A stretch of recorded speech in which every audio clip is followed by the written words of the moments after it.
All right, once again, number is 437-2657. Let's talk about baseball. Right? What happened to Red Sox? I mean... I think I pretty much covered it. Joe, if you got anything to say. No, for once in the 3 weeks, I agree with you. I mean, that was just, they were outplayed by a better team. Oh, yeah, the A's I want to talk about the series. I mean, they choked. I mean, Saturday's game, they were up, what, 5-0? 5-0. Well, you know... You've got hitting like 5 guys can take you deep out of the 6 top men in the order, you know. Yeah, the Sox scored 5 runs in the first 2 innings, but what good is that going to do if you're only going to score 1 more over the next 7? I mean, they were very inconsistent offensively. The real series anyway, Hollis, is over in the National League. Yeah, it's...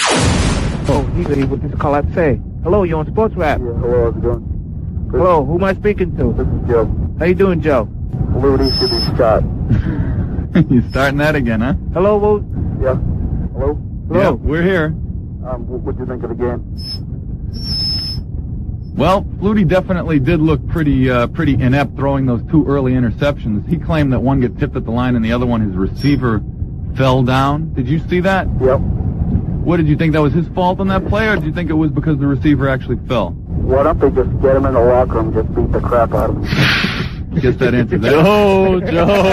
Joe. I think Ray Berry agrees with you. He said after the game, he clearly pointed to those 2 early interceptions. A lot of people think that's Flutie's last chance around here. I hope so. Well, you know, the thing is, whether that one interception was tipped or not, when you stand only 4'11", or whatever his height is, you're going to get that many passes tipped. And I think, yeah, it pretty much falls into his hands, and he has to shoulder the responsibility for that one. Oh, he He's probably Natick, wherever he's from. Why, do you want to go over there? Why not? I don't know. Well, thanks for calling, Joe. What else are we talking about? What else you want to talk about? Bruins deserve it. They are 3-0. They've played very well. Only 4 goals they've given up. Reggie Lemlin's only given up 1 goal in the 2 games. He's goaltended. Both games were on the road. And, the backup. I've drawn a blank. Andy Moog, thank you. Only gave up 2 goals on the home game. They started out really well. They haven't been really tested, though. Hartford twice and Toronto. This week, I think the first game on this 5-game road show is against Los Angeles and Gretzky. I think that's Wednesday night. Are they good? Are who good? The Kings, yeah, they've started off 3-0 too. Overtime win last night. They had an overtime win last night, overtime win the night before. That's more overtime wins than they had all of last year, in which they only won 1. The hockey season? No, they're winning. Which ones? The Kings or the Bruins? Well, it will have to come to an end for one of the teams on Wednesday night. No, they could have a tie. The winning streak would be over, but the winning streak would be. Absolutely right, Scott. Who do you think will win? What do you think the score will be? We're going to save that because we've got a bookie on the side who can help us out with a little action. So rather than give everyone else the same tip and throw the odds in your favor. Come on, Joe. I'll tell you what, Joe. The Bruins are playing tough D. I think they'll keep Gretzky in check. They certainly aren't playing the Oilers of the past. It is the Kings. I think the Bruins will win 5-3. Do you think they can send Jay Miller out there to take out Gretzky? I really hate Jay Miller. Absolutely not. That sort of stuff does not belong in hockey. I mean, It doesn't belong anywhere in society. You don't have goons to go out there to purposely beat up on the opposition's number 1 player. It's absolutely worthless type. Do you think they should ban violence then? Yeah.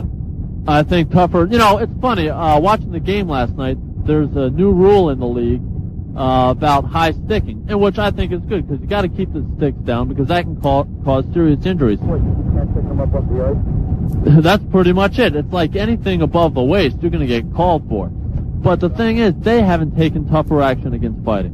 And I think people are just growing sick and tired of it, except for the animals who go to the games at the Garden. They are animals. They are. Those are some of the worst fans I've ever seen in my life. All right, well, thanks a lot for your call. Good night, guys. Okay, see you, Joe. Next week. Bye-bye. Wow, what's the silence for? A moment of silence. A moment of silence in order to well, we're going to take the passing of... Let's see what this call has to say. Hello, you're on SportsRap.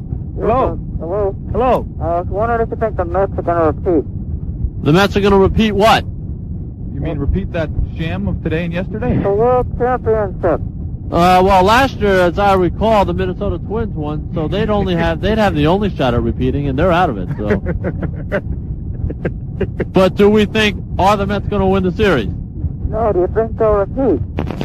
Come on. They can't repeat the last 2 games that they've lost?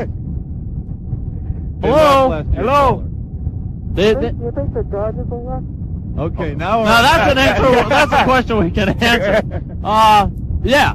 There you go. Absolutely. They're up 3-2 going home. They're going to close it out tomorrow. Do you think that they should pitch Gibson high and away? Pitch Gibson. They might not have to away. pitch Gibson at all. If you watch the game this afternoon, Gibson's hamstring popped sliding in the second base. He's questionable for tomorrow. Good, I hate the guy. Why do you hate him?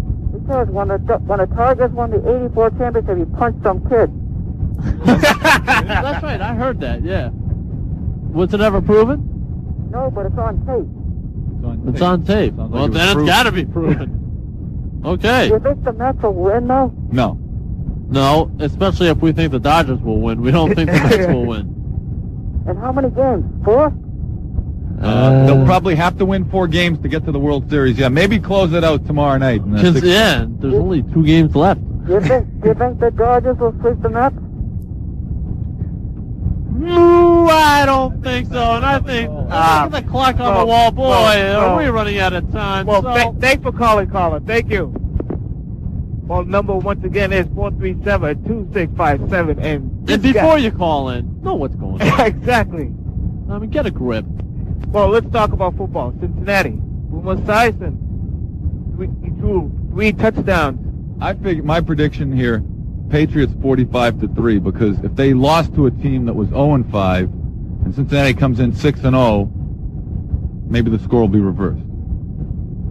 No, all right, I'm getting all these stairs. We have dead air. No one's, obviously, we're joking. They're going to get killed next week. Oh, is it here? Yeah, it's here. It doesn't matter. It just doesn't matter anymore. I guess the biggest thing is who are they going to start? What about? What are they? 2-4? Are the Patriots 2-4? They're 2-4. They're dismal. If you're Tom Ramsey, you a little upset you didn't get a shot at playing at all yesterday. One thing, they have no defense. You know, Tippett is out. He hasn't been playing well. I think he's still out. Well, Green Bay ran for like 242 yards yesterday. Running back or scored something like 2 that. touchdowns. Forward. I'll tell you, the way they were tackling yesterday, they were Forward tackling. look like Eric Dickerson. They weren't tackling. They made him look like an All-American. They were bouncing off the guy. And Doug Flutie, he hadn't made a tackle once. When we threw the interception. 2 tackles. Both interceptions that Flutie threw. One that gets hit and the other one. You know you're doing bad when your quarterback's when you're leading tacklers.